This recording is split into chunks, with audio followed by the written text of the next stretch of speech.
Well, there's a side that I never thought I'd see for a good long while. Are you sure you can handle this? Well, we don't really have a choice. We gotta repair the ship somehow.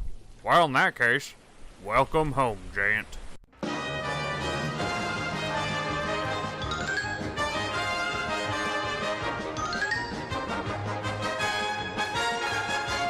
This where ye be from, gent? Yeah, I know it's a little crazy and everybody looks alike. But, in all fairness, it doesn't spread to other fandoms. So what exactly are you gonna review? Well, it'd be difficult to do a plain straight review on any one skit from the Animaniacs, because that's just it. They're skits. I'm sure there's some of them that had a story. Yeah, some of them did have a story, but not really a big enough story for me to give a 10 to 15 minute review on. Oh wait, didn't they have a Wakko's Wish movie? Oh hey, yeah, I remember that. If I remember, that would be the only movie the Animaniacs ever managed to produce. Well, that should have some kind of story, right? Exactly. So I guess this is Wakko's Wish. The movie begins with a quick rundown of events as my hometown of Acme Falls, in the middle of warnerstock, gets overtaken by King Salazar from the kingdom of Tiktakia after the old ruler of warnerstock died. So this is where you grew up? Now, in our fairness, the place has definitely gone to shit since we left. Well, the reason for that is King Salazar didn't have enough money in the bank in order to keep the two kingdoms prosperous, so he began to tax the citizens out of house and home. Sir, just to clarify, how much money do we have? We are flat broke! Well, after explaining the history, we then cut to a song sung by my siblings Yakko, Wakko, and Dot, as well as all the other major players of the original show, singing about how depressing their lives are at the moment, but they shouldn't give up hope that things will get better. And of course, the song was also a good chance to get us familiar with the main characters. And I still refuse to eat Aunt Slappy's spinach. Well, I'll go ahead and keep this on hand. You never know when you're going to need something quick to eat. Well, after waiting a whole year for things to get better, nothing improved. So Wakko went out to seek his fortune in the outside lands. So they wait a whole nother year in order for Wakko to return. Wait a minute, are you telling me that 2 years have gone by and we're still here flat broke? That's the beauty of time skips, Satan. Well, Wakko returns to reveal his entire fortune. A single halfpenny. The town is so ecstatic that he managed to have so much money that they sing another song about it. Singing about how he's going to go on a shopping spree with a single halfpenny. Which begs the question, how bad has my town gotten that a single halfpenny makes Wakko a freaking millionaire? Well, it's still more than what we got. Touché. Well, with all the things he could spend the money on, Wakko decides to spend his halfpenny on Dot in order to save her life because she's currently sick. But before he has the chance to do that, the tax collector comes in and takes the halfpenny and runs off with it. When Wakko says it's unfair, well, he sells out a mine.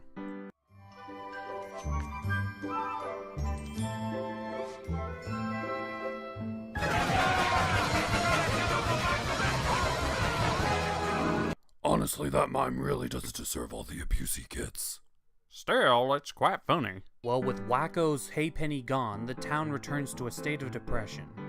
But then, we get a nice little touching scene between Yakko and Dot, which is probably one of the most emotional moments, not only in this entire movie, but in the entire series. And every night at bedtime, they'd come in and say, "Who's the cutest girl?" And you'd say, "I am." And they'd ask, "How'd you ever get so cute?" And you'd say, "I was born that way." Don't worry, Dottie. We'll get you that operation somehow, even if I have to call in a friend. He's on a ghost ship right now, and there's a good chance he has a PhD in medicine. Well, in his final act of desperation, Wakko tries to wish upon a wishing star in order to make things right. And coincidentally, he picks the one star in the sky that actually manages to grant wishes. And so a good fairy comes down to explain what happened. In order for him to grant the wish, he has to make his way to the wishing star, which landed very far away, because wishes have to be made in person. Well, come on, guys, let's get a move on. Up, up, up, up, up. Exactly, anything could touch that wishing star before us. We gotta move. Come on, rise and shine, sleeping beauties! Well, stupidly, my siblings decided to wait all the way till morning before they actually set off to find the wishing star. And to make a bad situation worse, they sing a song and describing exactly what it is, where to find it, and what to do when you actually get to the wishing star to the entire town. So now it's a freaking race!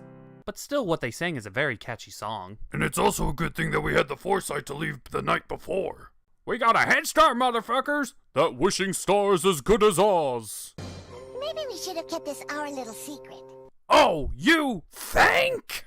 Now is not the time to scold your little sister. Technically, she's my older sister. That doesn't make any relevance to when it comes to her size. Well, for the next 10 minutes or so, we get a lot of fluff to the movie as we just see a bunch of Animaniacs characters try to make their way to the wishing star in their own unique ways. The ones that they focus heavily on, though, is Pinky and the Brain. I don't really have a joke here. I just wanted to point that one out. Well, the movie seems to remember that it has a villain as we see the first appearance of Salazar, as he orders the Baron and the Constable to get to the wishing star first before anyone else to secure it for him and him alone. And he views the Warners as a threat.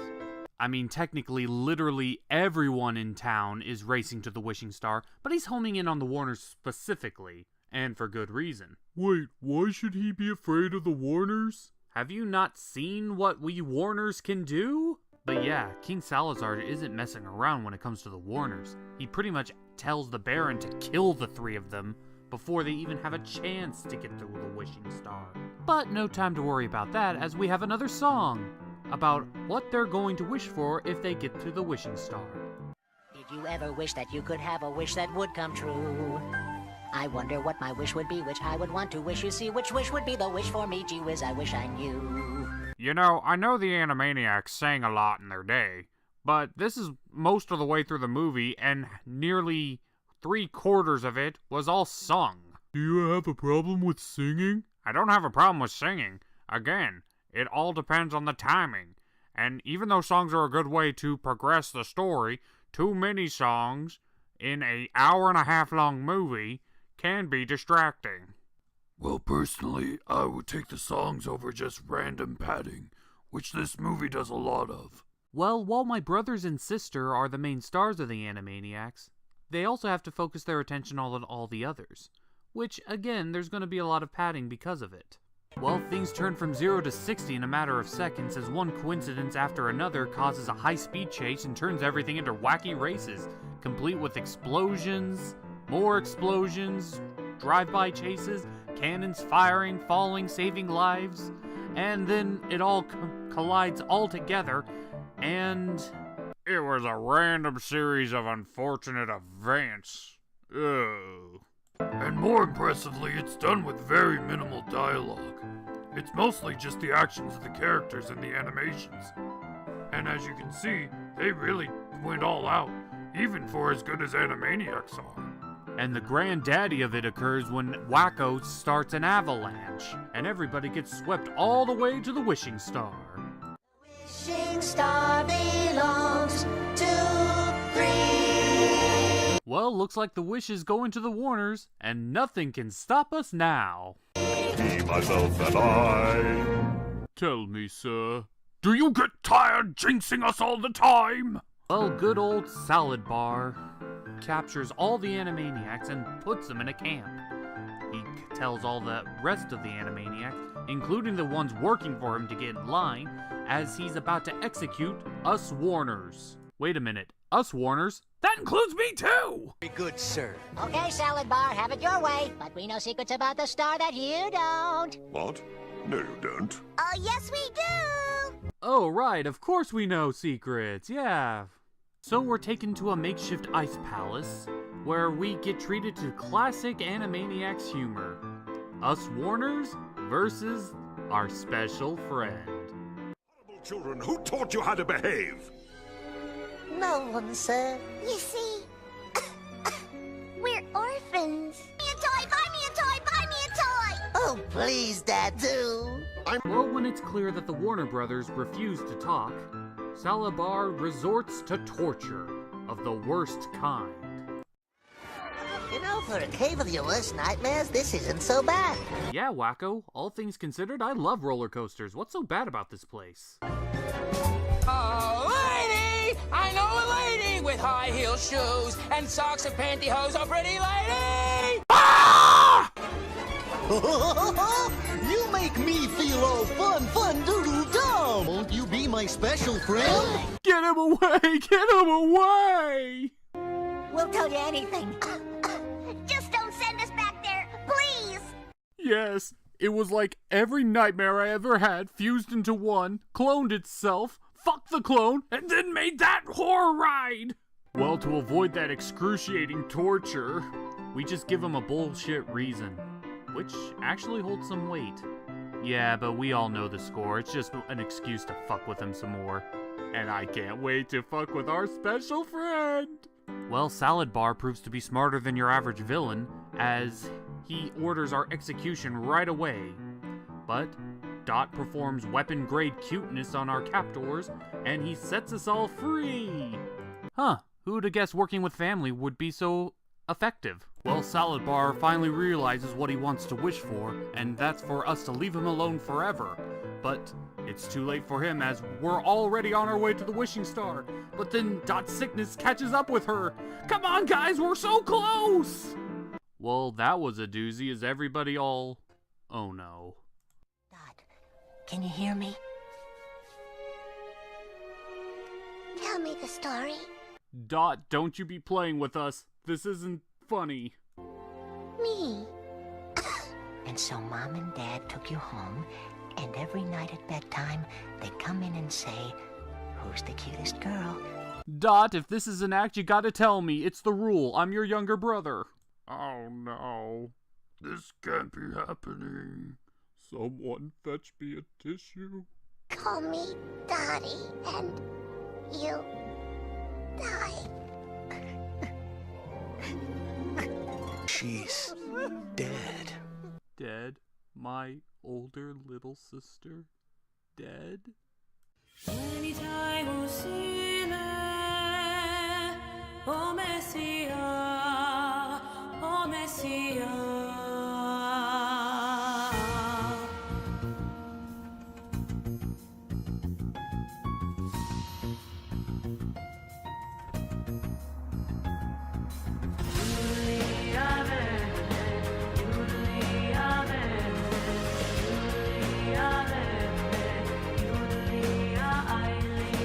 Feel it drawing nearer, an endless fear that takes you home.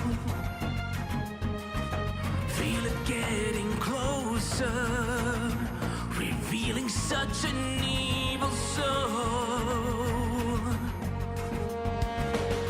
I can't surrender at the turning point of destiny.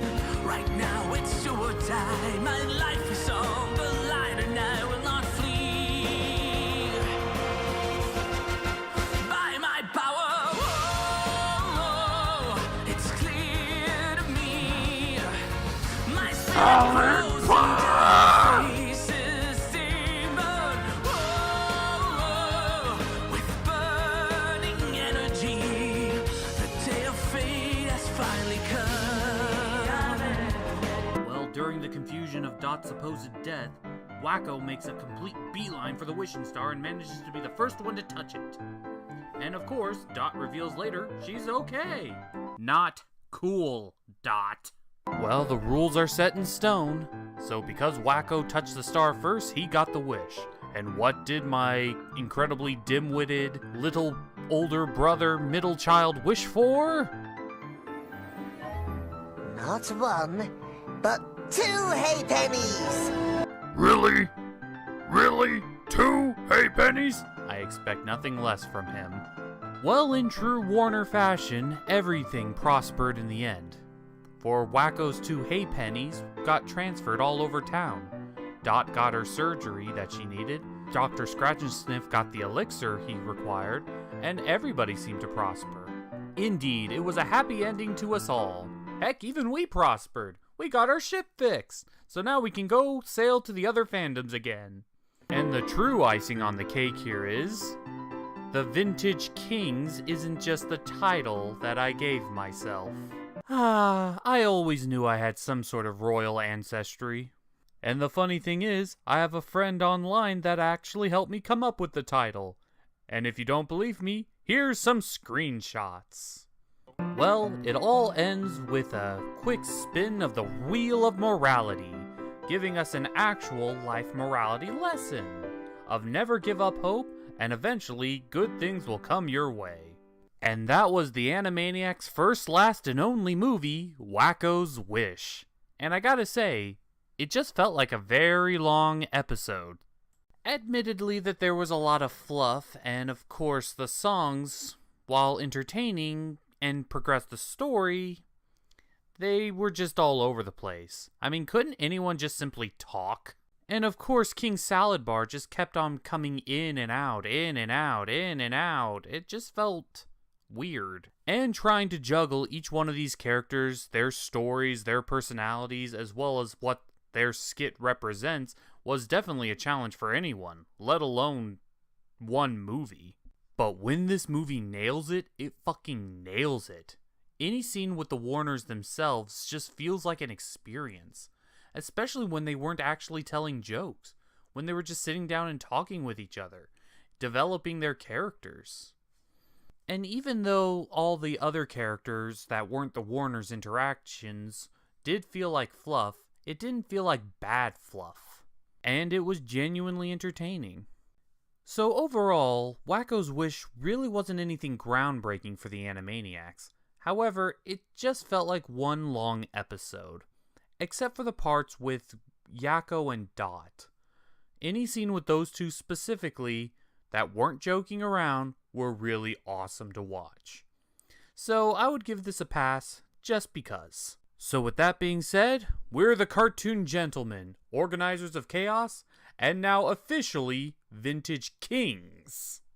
And we'll see you all back in the My Little Pony fandom. But you know, on our way back, we should probably look into who exactly attacked us. I don't know, Deadbeard, are you familiar with their ship? Yarg, why you be asking me? Because you're the pirate here, you would know. Very soon, gentlemen.